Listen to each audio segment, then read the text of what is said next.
Hey, what's up, everyone? Welcome to another edition of Established Run's NBA Injury Report Analysis Show. I'm Drew Dinkmeyer, joined by the two best in the industry at covering news and injury information, Justin Fan from Underdog Fantasy and Mike Gallagher from Established Run. So happy to have you guys with our usual Friday crew. We've got a big slate, lots of injuries to talk through. Justin, how are you doing, my man?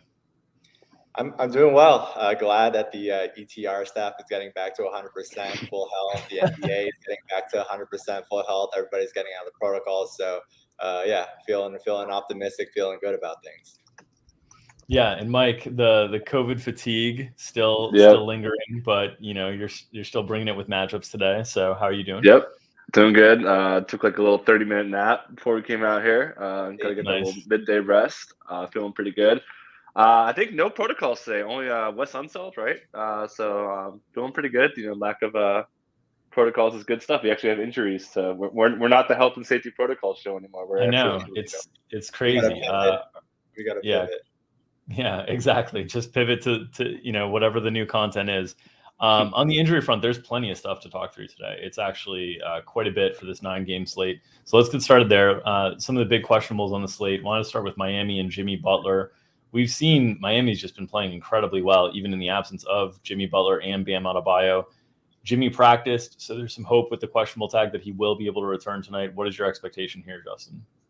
I think there's a good shot he returns. And Ira Winderman did some reporting. He said he ran into Jimmy Butler on Tuesday in the hallway, said he appeared to be moving just fine. He said he thinks the Heat have been really cautious with Jimmy just because he has a history this season of aggravating those injuries and missing more time, and that they've been playing well and kind of staying afloat in his absence, right? So they've been able to have the luxury of holding him out a couple more games than they would usually. So I think he returns tonight.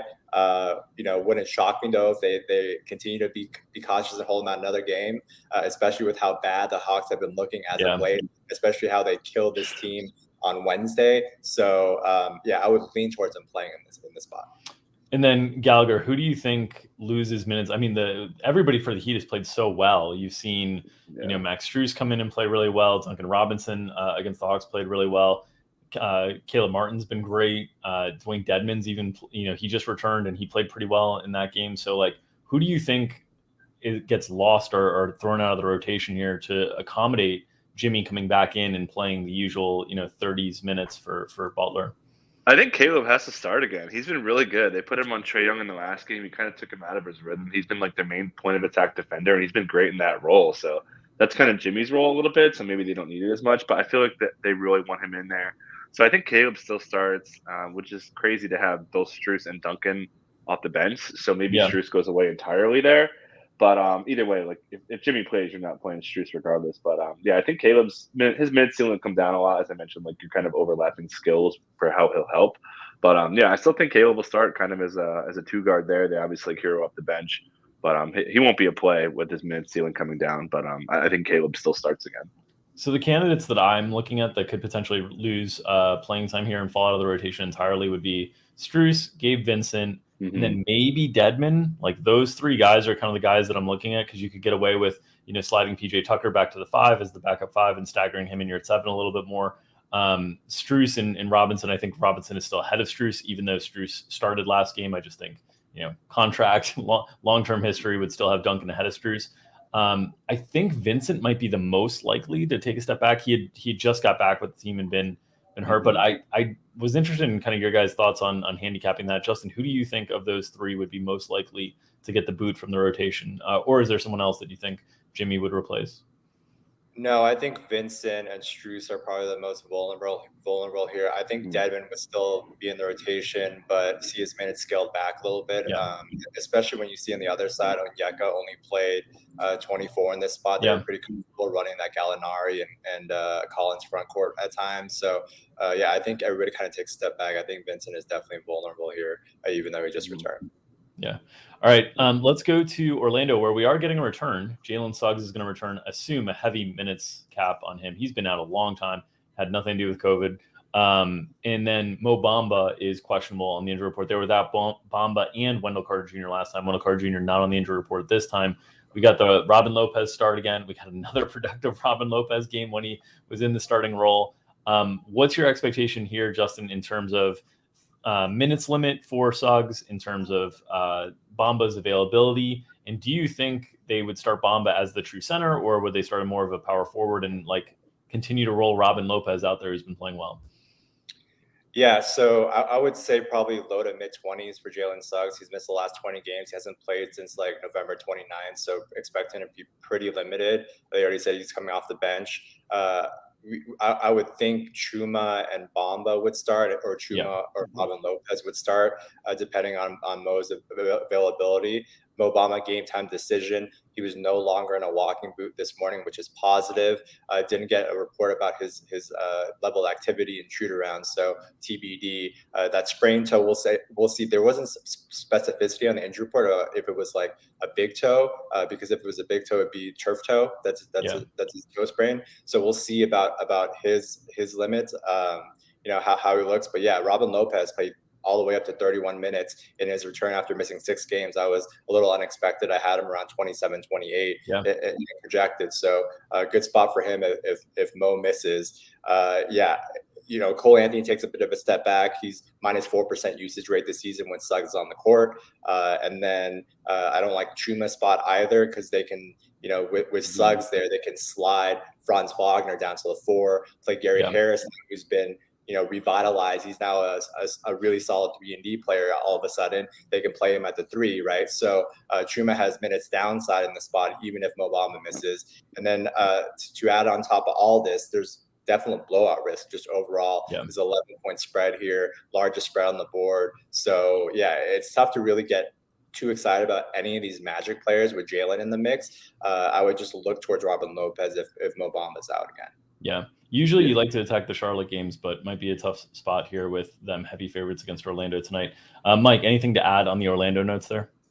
Yeah, fans hit pretty much everything. I'll add that earlier when Suggs was playing, man, the Magic guards were getting wrecked. Suggs was really vulnerable to giving up penetration. So it could be LaMelo's prices come down. I think LaMelo could really hang a big number here. Yeah. Let's go over to Indiana, where Malcolm Brogdon leaves last game early. Questionable on the injury report. Did somehow practice yesterday, which I'm like just shocked by. I'm shocked by the whole situation with what they're doing when they had said that they were planning on like shopping these guys around from a trade perspective. They're falling further and further out of the playoff situations. Like, I don't even know why Malcolm Brogdon is kind of being pushed here at all. Mike, what are your thoughts on Brogdon, who's questionable, and Torrey Craig questionable, and their availability tonight? Yeah, I mean, he hasn't really gone through a game for like a month with this Achilles thing. So at best, he's capped, and at worst, which you would think, he's going to sit. I don't think they can put him back out there with the way he's been struggling through this injury. So you would start Karis LeVert, probably being Chris Duarte back in the first unit. They could use him in this matchup. I'll see a little bit of Dwayne Washington off the bench. Keeper Sykes would probably get the non-LeVert stuff. A little bit more, and also LeVert's going to get Mikal jail, so I think they really could funnel a lot of their offense through Sabonis to make him a pretty decent matchup. Ayton's been kind of vulnerable, giving up some big lines, especially early in the year. Not quite 100%. He had a pretty good second half last game, but the first half he started out really, really slow overall, I thought. So it could be a pretty decent little bonus spot if Brogdon does miss.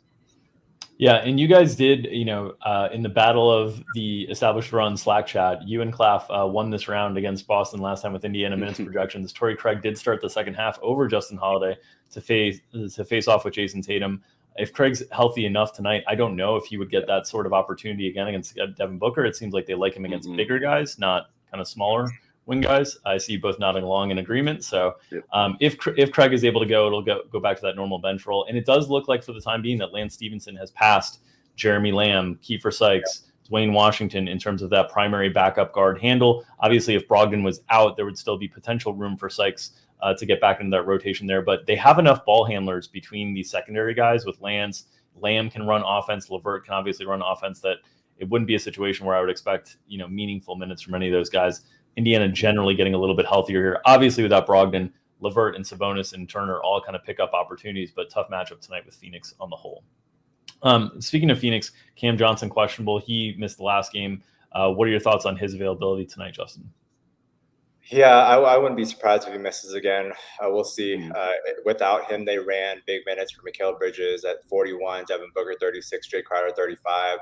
Pretty like a 9.5-man rotation from Monty, with Biyombo being that half guy. So would expect kind of the same in this spot. 5.5-point spread isn't really they're on the Suns are on the road here. Should be like relatively competitive. I don't think they're going to blow them out by any means, but what we saw in that Toronto game where it was really close throughout is what we should see again in this game environment, assuming it stays close.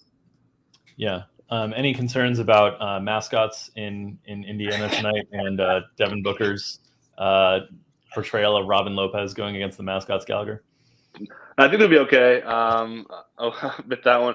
We'll add, they actually ran Biyombo with Ayton for like a hot second in the last game. Monty Williams said he threw out his rotation chart with the way the game was going because the Raptors are playing so freaking big right now. So that was pretty crazy. The problem in that game, Gallagher, was Toronto was just murdering them on the offensive glass. Like they were just getting chance points like throughout. As someone who bet the Suns, it was very frustrating to see, Justin Champagne, he hit, shoot a three, Devin Booker just book it the other way, and Champagne grabbed an offensive rebound. They just got killed on the offensive glass. Yeah, Boucher's goated now. He's no longer in the doghouse. He's doghouse. 37 minutes. 37 minutes for Chris Boucher is just wild to see. I don't know how we got here, but we are here. That game was obviously without Scotty Barnes and Gary Trent. We can stick with Toronto on that note. Both guys are questionable once again tonight. Mike, what do you think the likelihood of those players returning is tonight? Yeah, so Trent has been playing through this ankle thing, tweaked it over the weekend, didn't practice. Certainly think like he's unlikely to play. Scotty Barnes did practice with this knee thing. That doesn't sound very serious. So Barnes probably coming back. That would obviously kick Yuta Watanabe out of the mix. He had kind of a short start, according to Nick Nurse, so he'd probably go almost entirely out. Boucher's upside would come down just a little bit from that 37 stat that we saw, but he's like really locked in for a rotation role. A little bit of ball handling would be lost from Pascal Siakam. He's been running a lot of point, especially with Barnes out the last couple. And then Fred VanVleet, he wouldn't have to play 44 minutes, which is just absurd. Really good matchup. Hopefully the Pistons can kind of hang in there. So still a lot of upside in the spot if it's just one of Barnes or Trent. And I think Barnes should be out there. Yeah, it seems like Mike has bought full blown into the Chris Boucher propaganda from Nick Nurse. Justin, how are you feeling on Nick Nurse and Chris Boucher propaganda these days? Always uneasy on Boucher and Nurse relationship, even though he's trending up, 20 minutes, 28 minutes, 37 minutes again. So we love to see it. We should see another 8-man rotation. For the most part from Nurse. He ran that 8-man rotation on Sunday when Scotty Barnes was there. The three off the bench being Boucher, Precious, and Svi Mihalik. My touchdown on Utah is probably out of the rotation entirely, assuming Scotty Barnes is back. I agree. Barnes is on the probable side. Gary Trent Jr. on the doubtful side here. So, the only concern here is blowout risk again, 9.5 point spread against the Pistons, though Nick Nurse is a psycho and loves to run his minutes. So should see, good minutes for us regardless on guys like Fred VanVleet and Siakam. Yeah, they don't send a lot of. I was going to add, they don't send a lot of doubles when Killian Hayes is guarding the point guard. So VanVleet could really wreck Killian, even though Killian's been pretty good defensively. But really, anyone one-on-one on VanVleet is trouble. Yeah, Nurse and Boucher, the Ross and Rachel of our times. Kevin Huerter, left foot injury for Atlanta. Atlanta just traded away Cam Reddish, who's apparently going to be out a while, according to Thibodeau. So with Atlanta, with Huerter questionable, do we expect him to return or be able to play tonight, Justin? And if so, if they're without, or if not, if they're without Huerter and without Reddish, what are they doing on the wings to try to solve what's been just a gigantic defensive issue for Atlanta for weeks now? Yeah, so I don't have any specific intel on Huerter. It's a new injury. I didn't see any real update on him. So I think he's probably true questionable for me. I don't have a strong lean either way. If Kevin Huerter misses, we'll see TLC back in the mid-20s at least instead of the 13 he played on Wednesday. Maybe Lou Williams gets back in the rotation after a string of DNP-CDs, inactives, whatnot. And then, the question is how much more does DeAndre Hunter play? He played 24.5 in his return. You figure if Herr's out here, he might touch 30 around there. The reports afterwards where he felt good, he wasn't bothered by the wrist. So, I feel like should start to ramp him up, especially how horrid they've been defensively for the vast majority of the season. So, I think that's kind of how they'll fill it in. With more TLC, with more DeAndre Hunter, maybe some Lou Williams. And I mentioned earlier on Okongwu, the 24 minutes in this exact same matchup on Wednesday, didn't even get in foul trouble. We saw, look at the popcorn machine. He played like 11, 12 minutes each half. It was pretty consistent, the rotations, with Nate feeling comfortable with Gallinari and Collins, that front court duo. So do we expect kind of similar minutes for Onyeka in the spot again, mid-20s, or is kind of an aberration? He goes back to low 30s. I mean, I'll give a quick opinion before throwing it to Gallagher. You can see the rebounding totals there. The Heat grabbed 67% of available rebounds in this game. So I think you got to try something else. Would be my first guess. Mike, what are your thoughts? Yeah, their coach Jen, who filled in for Nate in the last game, was saying they didn't want to play Gallo at the 5, and then they realized leaned into it in this game, and it didn't work. The bench got wrecked by Tyler Hero with the lack of overall defense. So I think it can come up. Obviously, don't feel confident in that after he got cut down so hard in the last game, though. Yeah, just wild. It was a little jarring to see Onyeka at 24 and Gorgie Jang not play at all until garbage time. They just ran small. I thought if Onyeka got cut, it would be because Gorgie came in and played and stole 8 minutes or something. That wasn't even the case.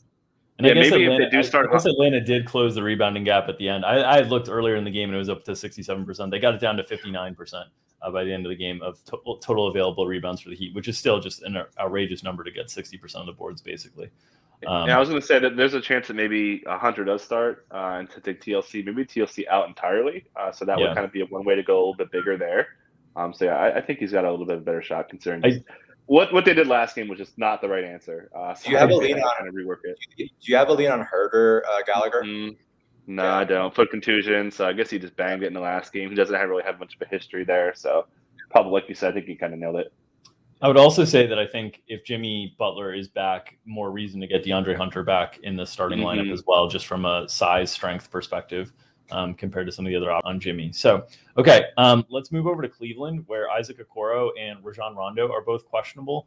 We saw Rondo miss last game. It's opened up more opportunity for both Lamar Stevens and Cedi Osman in that spot, but that was without Okoro as well. So we have not seen – I was looking through game logs because I was working on the minutes for Cleveland. We have not seen a time basically in a long time where they've had what they might have tonight, which is Okoro available, a backup point guard that they're confident in available, reasonably confident. I don't know how Rondo compares to Rubio in terms of the confidence level that they have.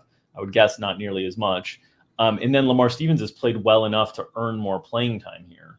So it's going to be an interesting spot in terms of if Cleveland is healthier, what the minutes projections look like from Okoro, from Rondo, from Lamar Stevens, from Cedi Osman. If Stevens eats into Osman with some of the minutes with the way Lamar's played really well against Utah.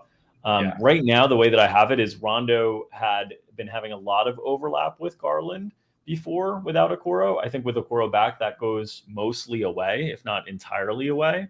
And I think Lamar Stevens and Cedi Osman have earned roles as the primary backups at 2 and 3.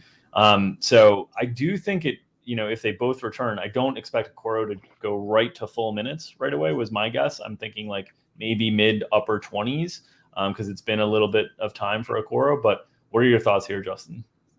I would agree with that, with the minutes, especially with the depth that they have now, with Lamar Stevens, especially stepping up in that Utah game. I brinks the Cavs in that game. I was super happy to see Lamar go off. So that was a great performance. So I want to go back to Okoro because I think what I'm sensing from you is that the assumption is that you're leaning towards him playing.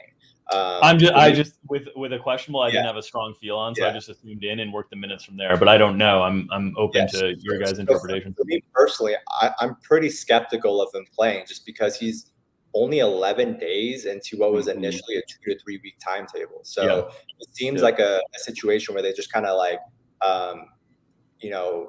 upgrade him on paper to questionable and he doesn't play.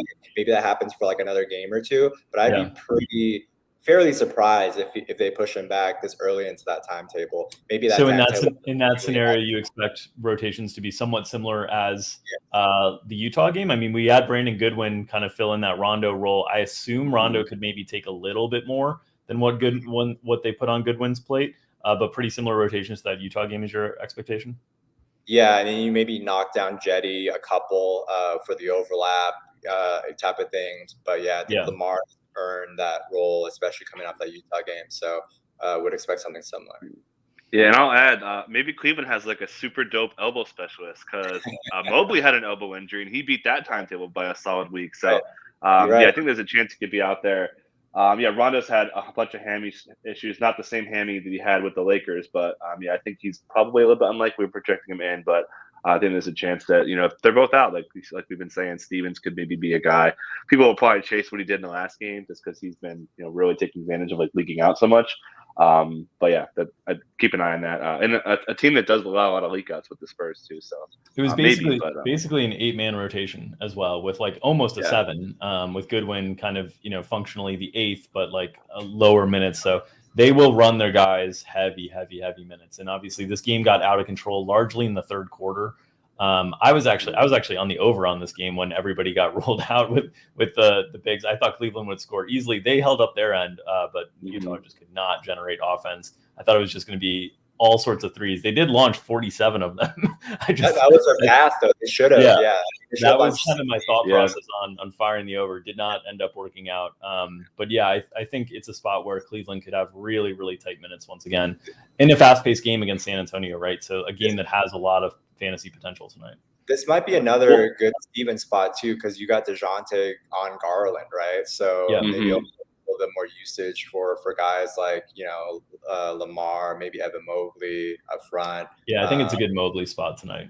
Yeah, I like Jared Allen as well. The Spurs are actually the number 2 team at limiting 3-point volume since Christmas. They've been really good at cutting down threes.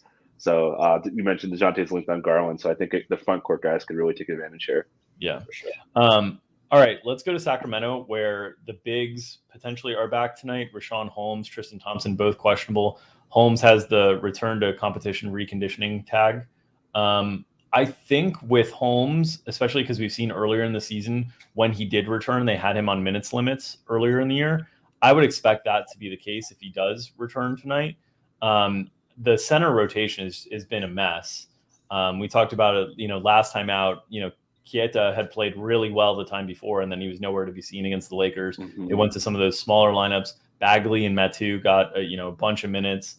In terms of true center minutes, it was Alex Len playing 18, and that was it. We didn't even get a lot of Harkless in a matchup against LeBron that we thought we might get. So I think projecting the Sacramento bigs has become really, really challenging. And if we add Richaun Holmes and Tristan Thompson to the mix, I think from a DFS perspective, it's just a straight stay away spot. But when you're out there looking at props and different things, trying to get these minutes does impact everybody else in terms of the rotation. So Justin, what do you think in terms of Holmes and Thompson returning? And if Holmes returns, is Thompson even in the rotation? I mean, he was barely playing. He's playing 8 to 12 minutes, something like that, when Richaun was out. Yeah, I think Tristan's probably out of the rotation, and Nemias too out of the rotation. They've been just running matchups, hot hands too, so it's a pure stay away. I agree with you. Rashawn's probably going to play mid-20s, even low 20s maybe, if he's really not conditioned 100%. So yeah, just a pure stay away for me. Marvin Bagley, good to see him off the injury report. He got LeBron smacked the shit out of his hand at one time, and no foul called at all. So glad that Hanny's been having issues with guys off the injury report. Mike, what are your thoughts? You've been the Metu whisperer during the course of the year. So, what are your thoughts on how they handle the center position if both Richaun Holmes and Tristan Thompson are available tonight? Yeah, I think they got to start. I mean, Richaun Holmes almost had a self-imposed minute restriction because he was playing so poorly before he went out. So, yeah, I think low 20s is probably where he's at to kind of get him back in the swing of things. He's never been a high minutes guy anyways. Really good matchup for De'Aaron Fox. The Rockets just get absolutely torched by drive-happy guards. So I think Fox is completely ham with the trade rumors surrounding him. Other quick matchup note, Kevin Porter Jr. has run into some really, really terrible matchups like Dorian Finney-Smith, Tybal, and 2 other ones I forget off the top of my head. So I think it could be a good KPJ versus Fox spot, a little mini stack action. I'll add one more thing on this matchup on De'Aaron Fox. What Gallagher mentioned. Kurt Goldsberry put a visual up today of last 15 games offensive defensive efficiency, a plot of where every team is. The Rockets couldn't even make the plot because they were so bad. Yeah, they didn't even make the cutoff. Them and the Blazers were just off the entire ground. How bad the Rockets have been defensively. We saw that with DeJounte putting up that career high on him on Wednesday. Which Mike called very clearly in matchups. Was all over it. I will also we'll add another. There was another chart. I forget who put it out, but the Rockets have allowed the most season high scoring nights to people of the season too. So I will note that that last 15 games or so timeline does coincide with the return of Jalen Green, who somehow was selected ahead of Evan Mobley in the NBA draft this year. And, one guy plays defense and the other guy does not. All right, some other injury situations to monitor. The Golden State Warriors on the second night of back-to-back, no Klay Thompson, Draymond Green is still out, no Moses Moody, and no Gary Payton as well. We were talking before the show, and I was saying, basically we got the update from Anthony Slater, Warriors beat, but I was looking for information on Iguodala and Otto Porter Jr., just because those guys typically often will sit on back-to-backs. They were not included on that. Justin, you feel very confident that both players will play. The Warriors are thinner than they usually are. Yeah. The note from Anthony Slater was basically that Steph is going to play.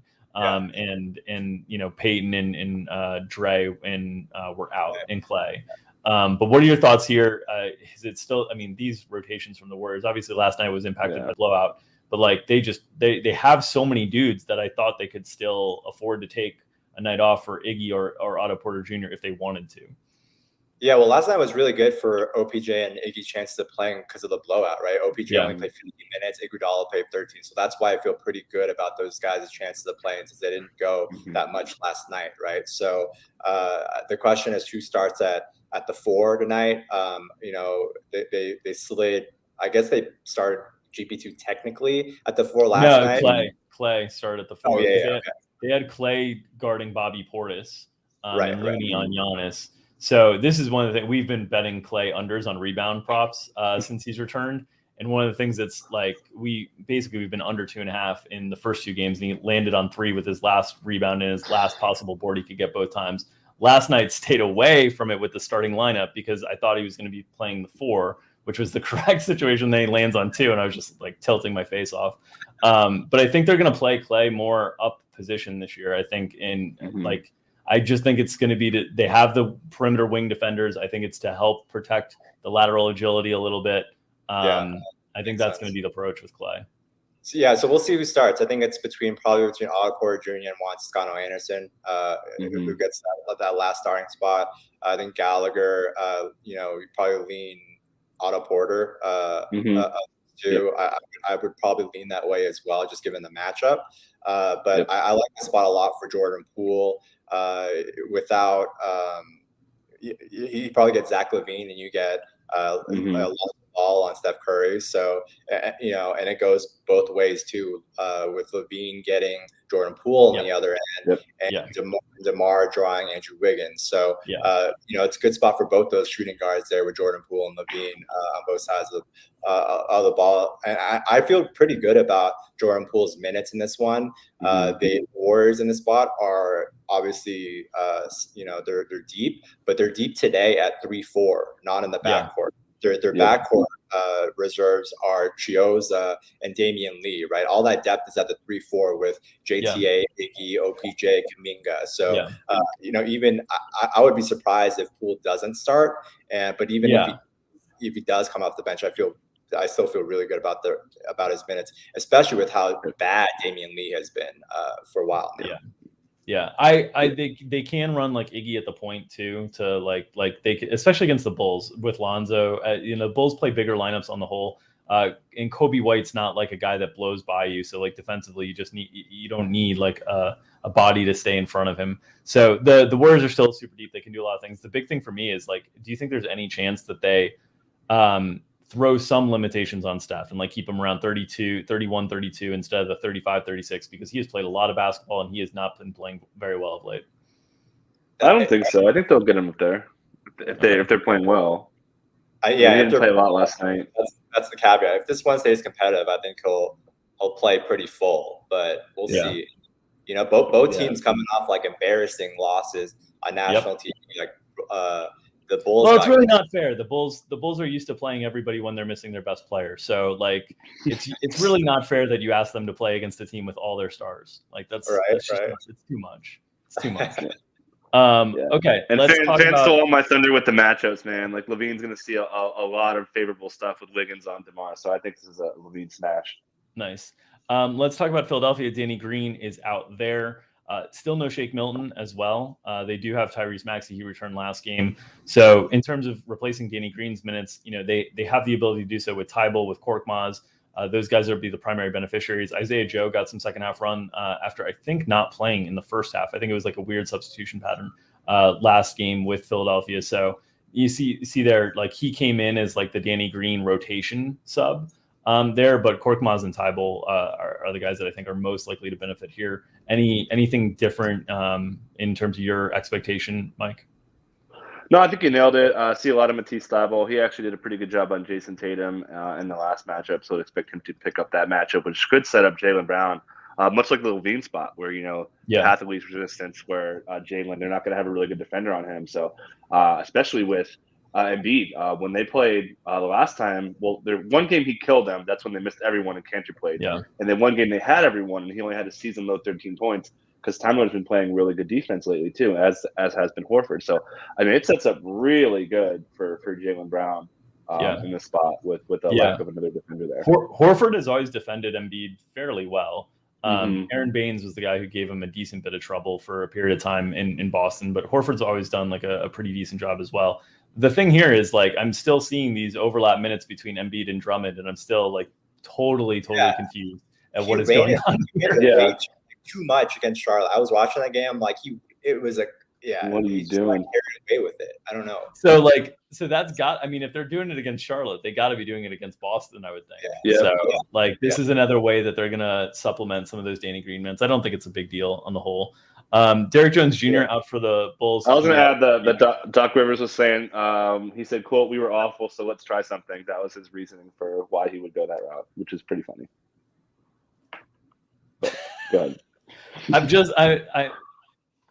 mean, if it tastes worse, why not add another worse ingredient to it? Okay. Derek Jones Jr. out for the Bulls. He's going to be out for a few weeks. They have had a rotating, revolving door at this 4 spot and trying to get the gap closed and trying to figure it out. You guys mentioned the matchup against the Warriors tonight, which I think the Warriors are deeper at the 3-4 position, but it's winging guys, so they can play a lot of DeMar at the 4 if they want. How do you think the Bulls try to approach this? Is it Alfonso McKinney starting again? I think it'll be very hot-handy between McKinney, Brown, White, Dosunmu. But I guess McKinney would get the first crack. What are your thoughts, Justin? I think it has to be either McKinney or dark horse being Troy Brown Jr. Yeah. I don't think you can start Kobe White in this matchup just with Wiggins and OPJ, Wiggins, or Juan Toscano Anderson at the 3-4. You just can't slide Levine down to the 3 in the spot. So I would assume it's McKinney. I think he got the revenge start. Game. Yeah, I think he got the start mostly in the second half to guard KD, but this is a similar spot where they kind of need his size. They need a bigger guy in there. So I guess he is in there by default. So I would say McKinney starts and they run a 9-man rotation with Kobe, Ayo, Troy Brown Jr., and Tony Bradley off the bench there. So I mean, we covered this game. Gallagher and I both like Levine in the spot against GPT. Anything to add there, Gallagher, in terms of figuring out those minutes? I mean, we basically saw this because Derek Jones Jr. played 1 minute. So we basically saw that, Troy Brown Jr. and McKinney, they just chopped it up. It's not one guy that looks like he's going to take all the minutes. And I doubt any one of those guys can get hot enough to earn all of those minutes anyway. Yeah, well, McKinney may have a short leash. After the game, Billy Donovan said that McKinney hasn't played a lot of 4 and he wasn't really ready for it. Obviously, you're going against nobody's offense in the NBA. But nobody's ready for that. So he'll be on a pretty short leash, but I think he's the favorite to start. Okay. Some potential returns tonight. Corey Joseph I don't think he was ruled out before the game, but then he got a DNP and it was listed as a knee issue, I believe, on the back-to-back against the Bulls. So I expect he'll be back in playing his normal kind of role for Detroit tonight. Alperen Şengün, we're expecting him back as well for Houston. They've been playing a lot of Christian Wood minutes with kind of a depleted front court and a lack of trust in Daniel Tice there. And then the only other injury note that I had was that Memphis has not filed yet, waiting on them. Steven Adams, who had gone from non-COVID illness questionable to health and safety protocols out. I don't know what the hell's going on with Steven Adams. So I'm waiting for that injury report to see what's going on there. But obviously Memphis looking for their 12th straight victory. Desmond Bain, pre-draft workout narrative against the Mavs. It's on. Yes. I was talking Gallagher. Josh Green is actually playing, and he's in the rotation now for Dallas. So a little bit extra motivation when they're going to be lined up. Just let him cook. I love it. I love it. Just let Bain cook. All right, Justin, anything that I missed that you wanted to attack on this 9-game slate? No, Derek White out, so it should be another really good spot for Murray. 30% usage over his last 4 games that White has missed. A tougher spot here against the Cavs, but less intimidating if Okoro is out. Still with that elbow, but yeah, I mean he's like 3rd in FanDuel points per game over the last 4 games without Derek White. He's averaging like 55 points per game, which is outrageous. Keldon Johnson was sort of limited last game. Do you expect like kind of a slow build for Keldon to get back the minutes? We've seen at times them let him get into the upper 30s. He played just 24 last game. I have him for like 26 tonight. I'm expecting kind of an inch up. Is that your guys' expectation? Sounds about right. Yep. Okay. Yeah, I'll add too with the Spurs. Pop when the Spurs lose, he has like the shortest pressers ever. And like he talked about how bad they were, and he's like, "Oh yeah, DJ was amazing," and he just like laughed. Yeah, DeJounte's outrageous. Fantastic. All right, good stuff. Make sure to follow Justin and the Underdog Fantasy crew at Underdog _ NBA and at Underdog _ NFL, which is now live and up and running. And breaking news, right? Like you guys are actually breaking news out there in the NFL streets as well. Yeah, we're trying to be Schefter and I love it. And Rappaport consistently. So yeah, we're out here grinding. I love it. Good stuff. Make sure to follow them over there. Justin, thank you as always for joining us on Fridays. Mike Gallagher, get your naps in, get your rest, get back to 100%, beat this COVID fatigue.